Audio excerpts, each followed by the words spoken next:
I'm recording whenever you're ready. Greetings and salutations. Welcome to our new podcast, The Revelations of John and Peter. We are mindful that that has a distinct religious connotation, but I'm thinking of it more in the historical context of John sitting in his cave in Patmos, deeply confused about what on earth is going on in the world, what has become of the Roman imperial office.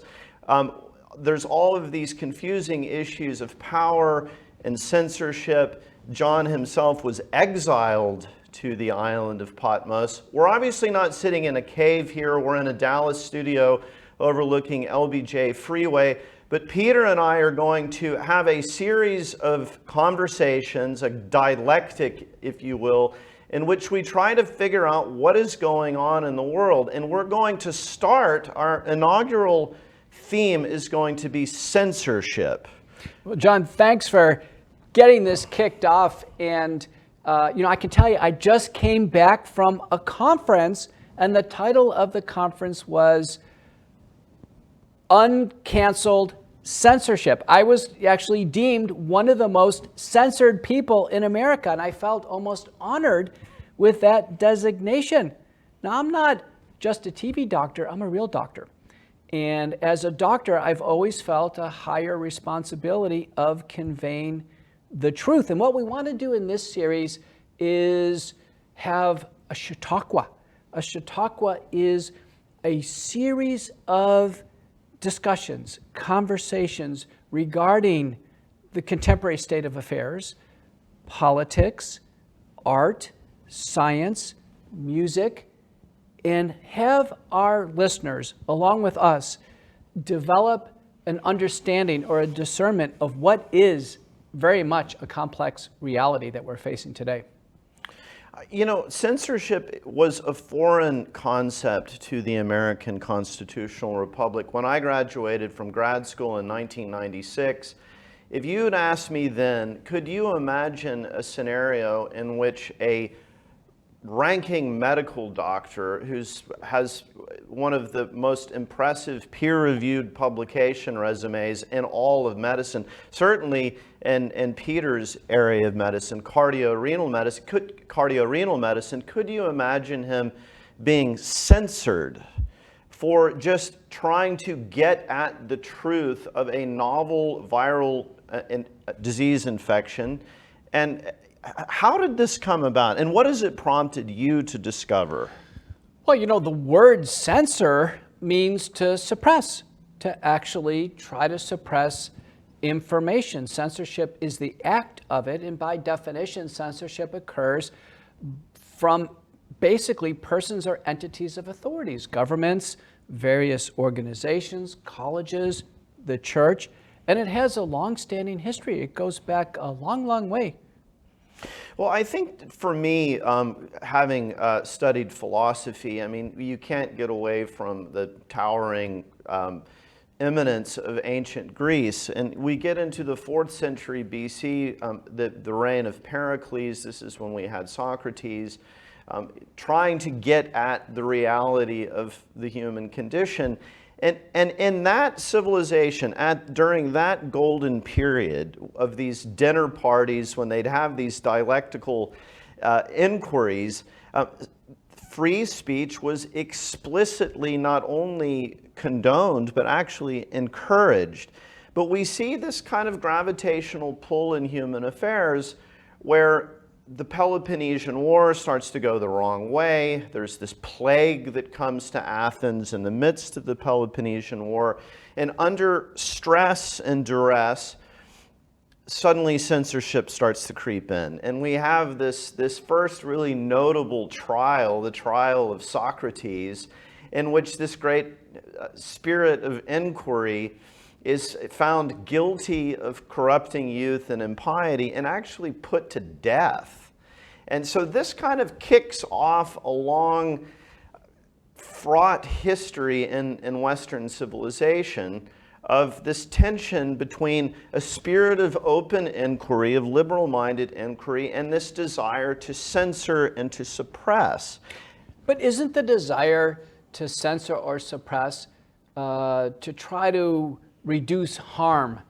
There's a thought that if a particular utterance occurred or a particular paragraph was written, that if interpreted in some context could actually cause harm. Could cause social harm. Well, that therein lies the tension. I think what our founding fathers discovered is that there's a far greater risk of doing harm by not allowing inquiry, by not allowing discovery. And that's an interesting thing. I mean, we look at history, we look at the regimes of the past that did have this imposition of an authority, an orthodoxy meaning something like correct thought, and they became very uncreative, ossified places in which there wasn't really any advancement in culture or science. Well, isn't it true that the church,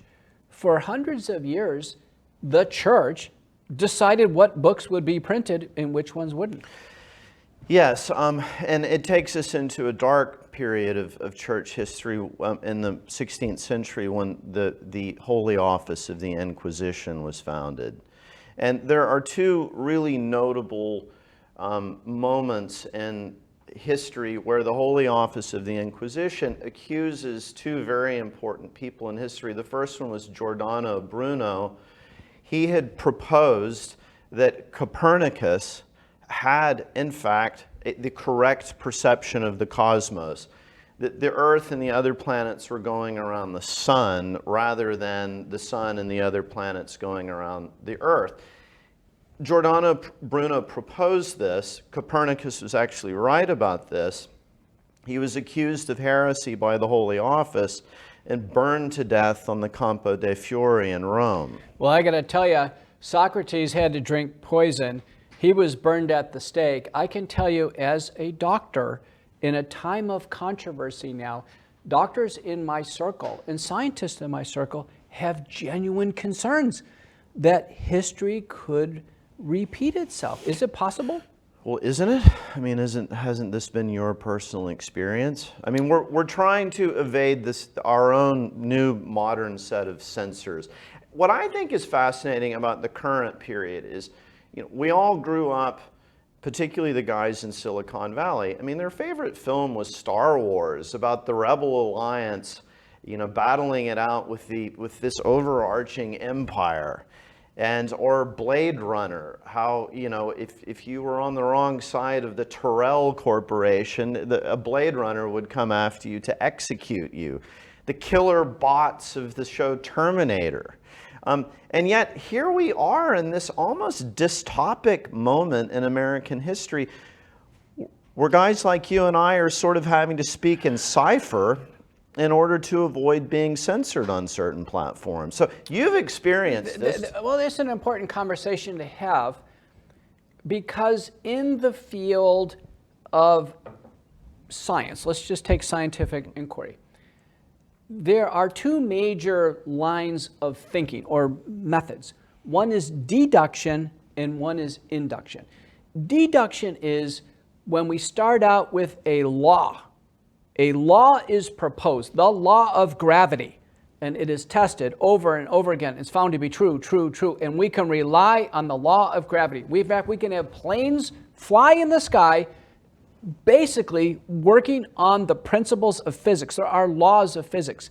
In medicine, when we're studying the human body, or in veterinary medicine, we're studying animals or microbiology, there are no laws. We actually don't have laws. We actually apply some laws of physics, by the way, to cellular action, like laws of thermodynamics and various laws of chemistry. But we use what's called inferential thinking. Inferential thinking is we actually don't know the truth, and by observation, by testing associations, by investigating mechanisms of action, we ultimately slowly work towards arriving at the truth, but we don't really know the truth. And so that process in medicine, it's essential that we don't discount any of these possibilities, because we have what's called, what T.S. Kuhn said in 1968, and his book was wonderful on this, The Structure of Scientific Revolutions, we have paradigm shifts. And medicine is clearly one of the prima facie examples of paradigm shift. Well, yeah, you see this with the germ theory of medicine in the mid-19th century. I mean, what we now just absolutely take for granted, that cholera is spread by bacterium in the drinking water, by contaminated drinking water. Or there was another famous moment in history, this professor in Vienna, Ignaz Semmelweis, who observed that students in anatomy class, working with cadavers in anatomy class, they shouldn't just go straight to the maternity ward and start performing gynecological examinations on pregnant women. At the time that Semmelweis made this stunning proposition, it was considered heretical. He encountered all manner of resistance in amongst Europe's medical authority, and he ended up dying alone in an insane asylum. At the same time, Dr. John Snow in London, they kept having these cholera outbreaks. And Dr. Snow says, I figured this out. It's contaminated drinking water. Shut down these contaminated wells. And the public health authorities in London said, you're nuts. So it becomes this titanic battle to take the handle off the well in Soho that he's figured out through these different forms of observation and reasoning. It's contaminated. It was only 30 years later that Robert Koch, the bacteriologist in Germany, vindicated Snow. So we're hoping that it won't take 30 years for you to be vindicated. Well, these observations and these events in history were not powerful technological advancements. They were made through careful observation, reasoning, testing, just like Mendel, who put together some of the first concepts of genetics by studying little pea plants in his garden. What we have today is a complex reality where observation really matters. And so if at any time, we are clearly in a time of controversy, my personal view is we should be having as much discussion or dialectic as we possibly can. Now, is there any example in history where censorship is a good thing? I really can't think of one. I mean, if we think of medicine, so I think what we're confronted with now is those who wish to censor invoke the American frontier past. They say, well, these medicine showmen, they traveled around the plains of North Dakota or something, selling mineral oil or dirty water that they got out of the creek or whatever, and claiming that it's some kind of panacea. And what we're seeing now is, in order to prevent the snake oil salesmen of the past, we have to impose from Washington, D.C., an orthodoxy. And if we don't impose that orthodoxy, then the public can be harmed. This is a massive deception and confusion. I mean, obviously, the medical profession today is not going to regress. That is to say, an inquiring, inquisitive medical doctor with modern academic training is not going to regress to offering all kinds of unproven creek water therapies. Well, even if a medicinal agent could cause harm, it would do so by direct toxicity. And the toxicity would be way worse than the condition that it would be treating. So if we had a potentially fatal illness that came down on the population, and it was known to be fatal, right, and people became sick, and over the course of several weeks, they ultimately died, and the majority died in the hospital. If such a condition existed, the only thing that could make it worse would be something that's directly toxic and gives them no chance of survival.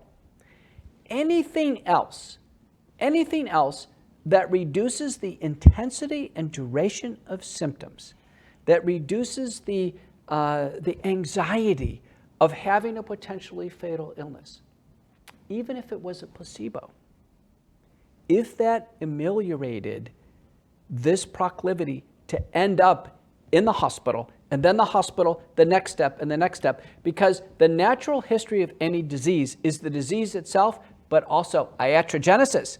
Iatrogenesis is complications that can occur once we start doing things, particularly in the hospital.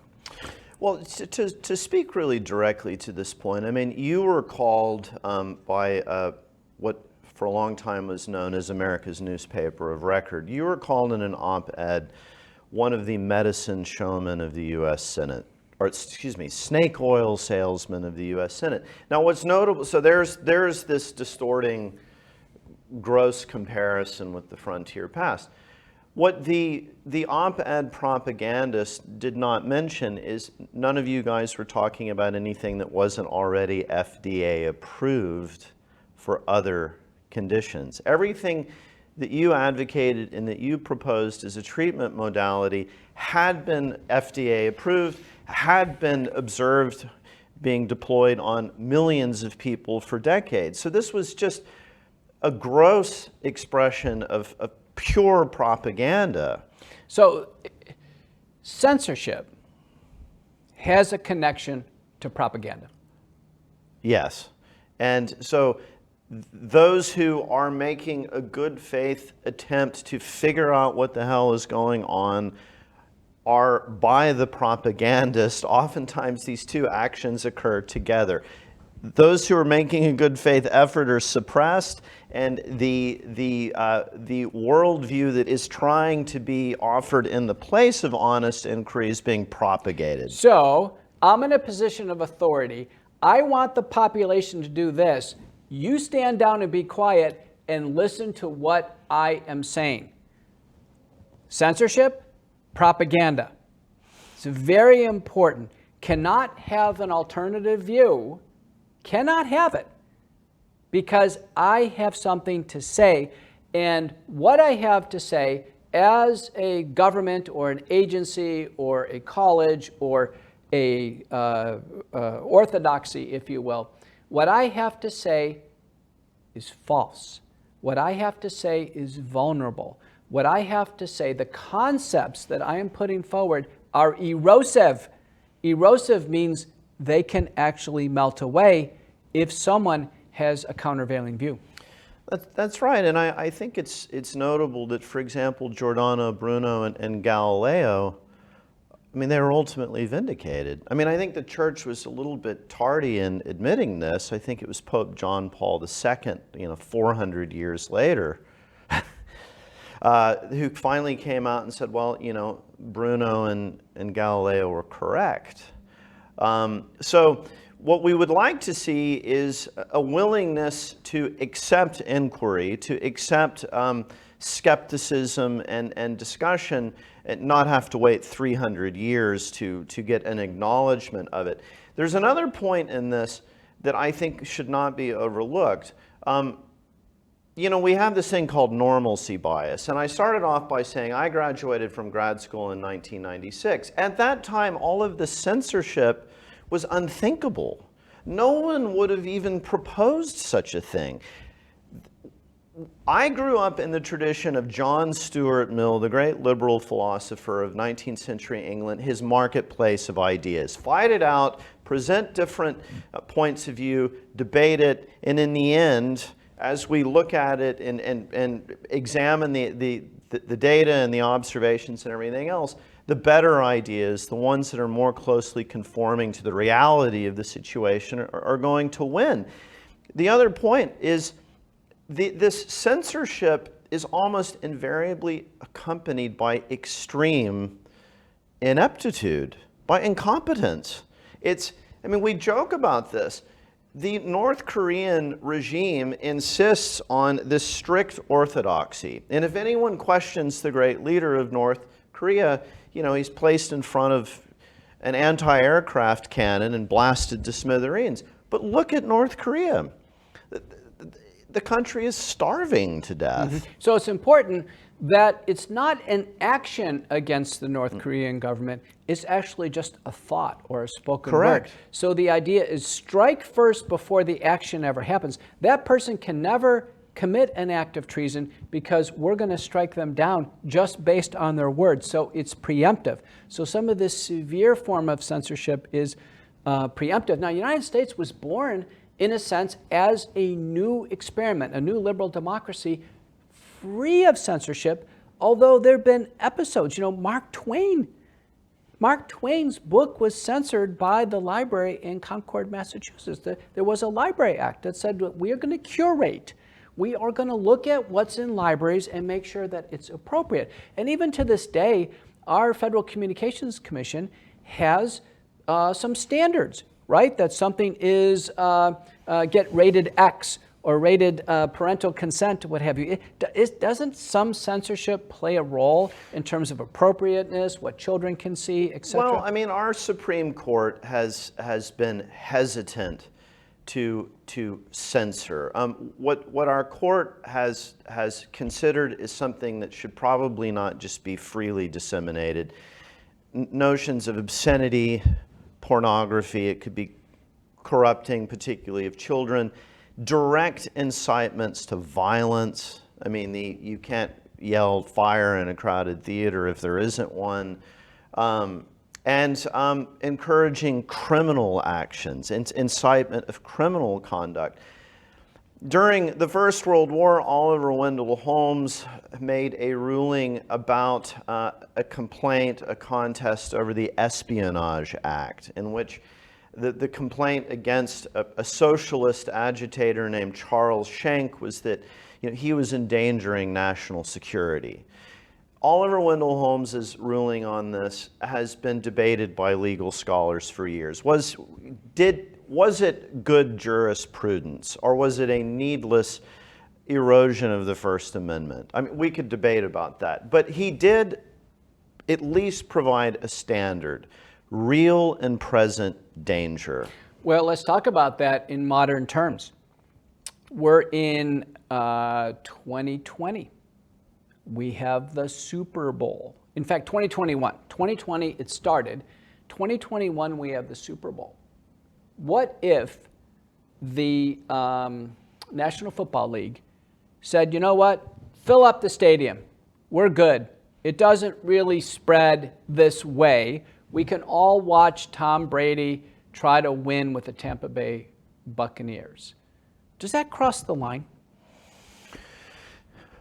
Well, this raises another point. I mean, don't you think that humans are actually, if they're not being propagandized by watching television, if reality is not being presented to them electronically and terrifying them 24/7, don't you think they're actually kind of sensitive to, is there actually a danger that affects us if we talk about risk groups?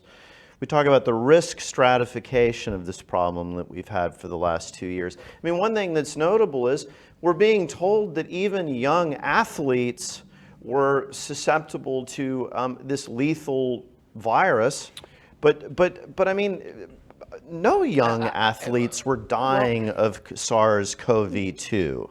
We have a situation now where there's roughly 250,000 published papers, 250,000 on the current crisis. Scientific papers, cited in the National Library of Medicine and PubMed, cited. And so initially, there was just a handful of papers.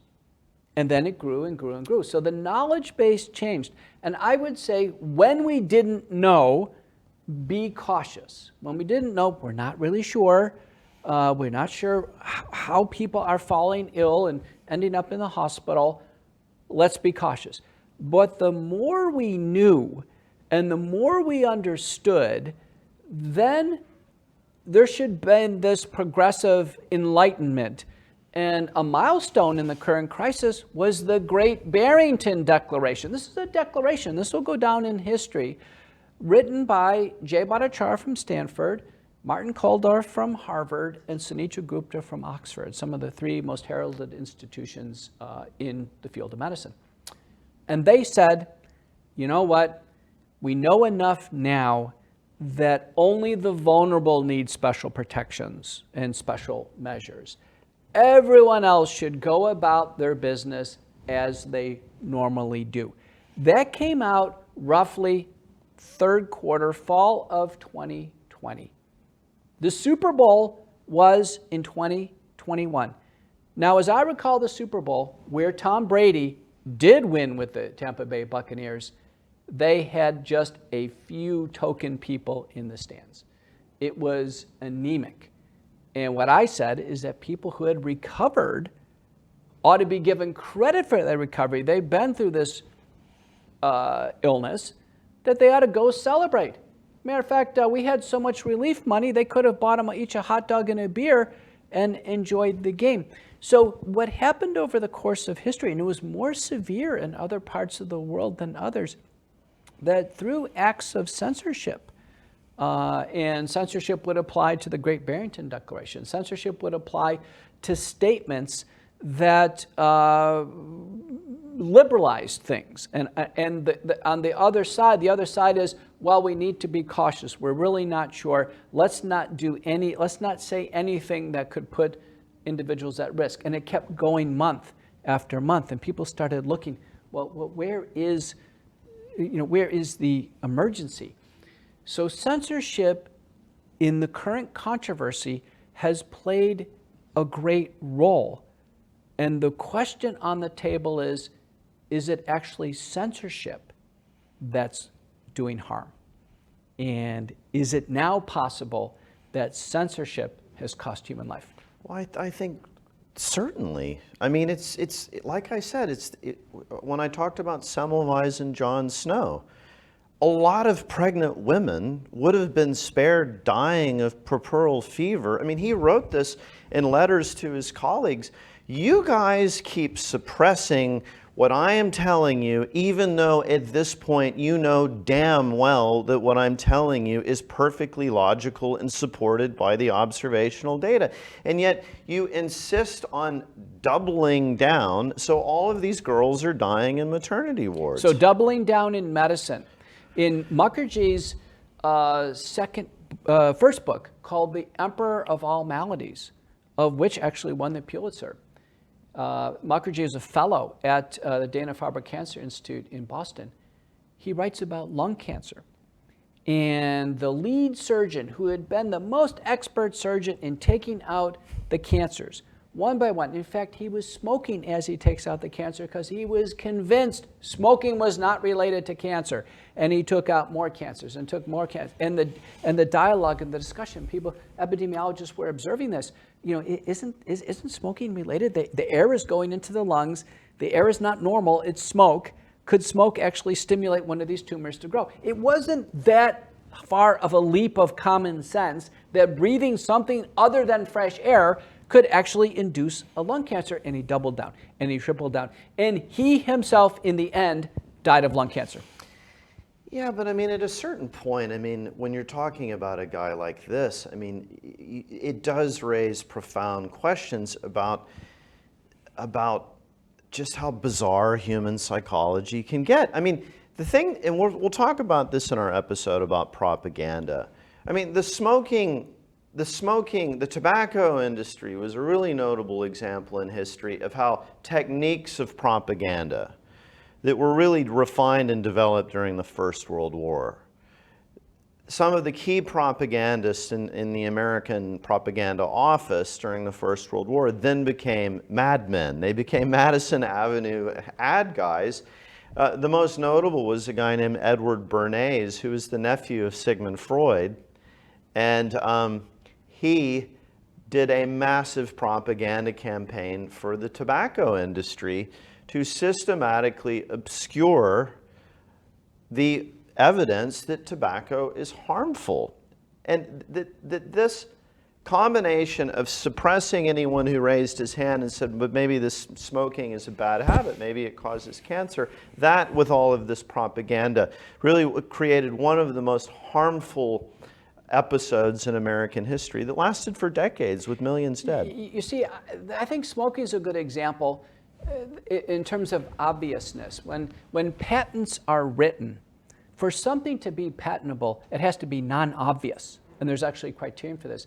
Obvious, it should be obvious that the air going into the lungs is not fresh air. It's smoke going into lungs. The example of Semmelweis is different. it wasn't obvious that something was on the hands, right? Because they couldn't see it. It wasn't obvious. And through my career, I lived through a paradigm shift, and it happened with peptic ulcer disease. Right here in Dallas at Parkland Memorial Hospital where I trained, the leading surgery done when I was on surgery was a vagotomy and pyloroplasty 2. That was a resection of part of the stomach and the small intestine because of a stomach ulcer. We took out case after case after case, and in fact, we had a situation where it was learned it was completely unnecessary. It was caused by a bacteria, Helicobacter pylori. Great example of something not being obvious. We could go on about censorship forever, but I think our first episode of the revelations of John and Peter is drawing to a conclusion. Thanks for joining us. We're going to talk about humor as a form of nonconformity and protest. We're going to talk about propaganda.